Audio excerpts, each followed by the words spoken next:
There's a intelligence that's giving me life. Okay, it's a consciousness. It must be aware of me. And when you're conscious, you're aware. When you're aware, you're paying attention. When you're paying attention, you're present. So if it's a consciousness, it's present with me. So I got to get present with it.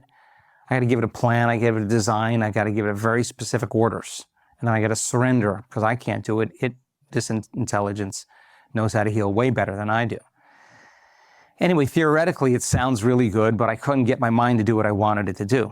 I just kept going to the worst case scenario. I'm going to live in a wheelchair for the rest of my life. Should I sell my practice? Should I sell my home? I'm never going to walk again, you know.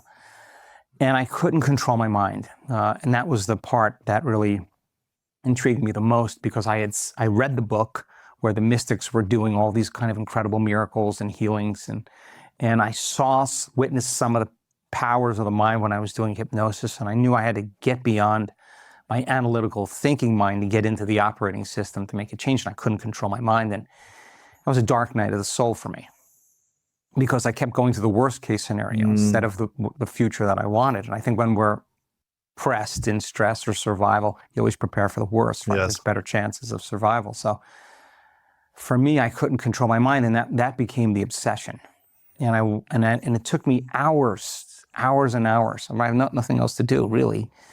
It took me hours and hours and hours to really go through a process, and where I felt like I was complete enough and present enough that I gave it a good message. Because if my mind was wandering all over the place, I knew that the signal I was giving it wasn't clear.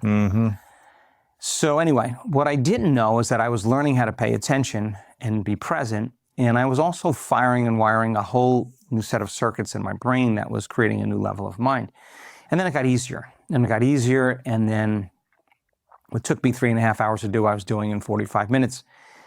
And then the outcomes started to produce changes in my body. Sensory motor changes, pain levels in my back, everything was changing. I knew right in that moment that whatever I was doing inside of me was producing an effect outside of me. In other words, I was causing an effect. You weren't taking pills or medication? No. There was not an option. They wanted to put me in a body cast. They came and fitted me for this full cast. Oh, you know? man. And they told me I had to wear it for a year. Oh. Anyway, long story short, it worked. And I was back on my feet in 12 weeks. 10 weeks, I was back in my life in 12 weeks doing everything I was doing before.